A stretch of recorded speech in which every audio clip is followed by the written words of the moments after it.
Chess world number one, Magnus Carlsen, is ruling all chess talks. He's on a winning spree. Format doesn't count, and anything he says is news. Like when he mentioned he would be surprised if an Indian won the candidates tournament. He was proved wrong that one time, but other than that, of course, by none other than India's Gukesh, who became the youngest chess prodigy to clinch this title. And to give him some credit, Magnus Carlsen, he did acknowledge this in the most humbled manner. Then, of course, ahead of the Blitz and Rapid chess tournament, he said he would teach the kids a thing or two. He went ahead and did that. And I have to hand it to Carlsen. He's been making all the moves with his comments and statements and also on the chessboard. This time, though, the one thing that has caught everyone's attention is his thoughts on the champion that is waiting to take on Gukesh. And he's waiting rather quietly. China's Ding Liren has been rather silently waiting his turn to shine, his turn to switch the narrative his way. It's been rather a roller coaster ride for Ding Liren. After tasting victory as a world champion in April last year, he's faced a string of setbacks. While he has only featured at 4 tournaments since his great triumph, he's also had a rather disappointing campaign in every one of them. Ding Liren finished 8th at the Superbet Classic in Romania, and after that, he refrained from taking part in the tournaments due to health issues. And then, of course, he made a comeback early in January at the Tata Steel Chess, but he only managed to win 2 out of 13 games. And at the Freestyle Chess Challenge in February, he lost 10 games out of 13 that he played, and the remaining 3 ended in draws, leaving fans wondering if he's lost that edge, and of course prompting Magnus Carlsen to say this. The question is whether he is sort of permanently broken from the last World Championship that he played. And I'm not sure, but I think there is a possibility that he could. This is, of course, in the podcast hosted by Odin Blikra and Askild Brine. He says Liren is broken. But Liren was rather witty and cool to give it right back, saying he's fixing it. There is immense pressure on these chess grandmasters, and obviously more so on world champion Ding Liren, with the Norway chess tournament, of course, around the corner.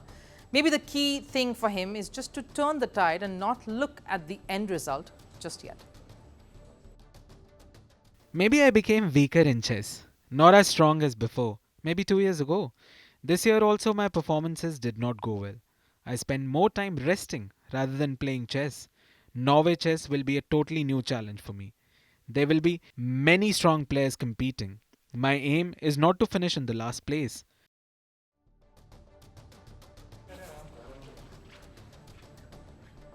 He's at least seeing the lighter side of this, but a world champion saying that he intends to not finish last pretty much sums up the rough patch Liren is going through. And in the middle of this slump is when Gukesh started making waves. Liren will face Gukesh in the World Championship final to defend his title. While the dates and venue haven't been announced yet, it's expected to take place somewhere between November and December, and Liren is much excited to face someone he says is a reflection of his own younger self. I have a very good score against Gukesh. I beat him twice in Vaikanze with black pieces. But in November, he'll be a new player and not the same from Vaikanze. It will be a new challenge for me. Sometimes I see him as a version of me, and we do share similarities between our playing style and characters. The face-off that is most anticipated is still a while away, yes, but as he enters the Norway chess tournament, ranked 7th, facing him and whom he would have to take on are world number 1 Magnus Carlsen, Fabiano Caruano, the second ranked player, Hikaru Nakamura, the world number 3, and India's prodigy, Pragyananda. He'll be competing against these challengers, and clearly it'll show where Ding Liren stands in his recovery stage. The stakes have never been higher, and while Liren claims that he's getting better, he still has the task of reclaiming his throne and silencing his critics. Firstpost reports from the world's second largest continent. Hello, I'm Alison Lagrange. A very warm welcome from Durban, South Africa.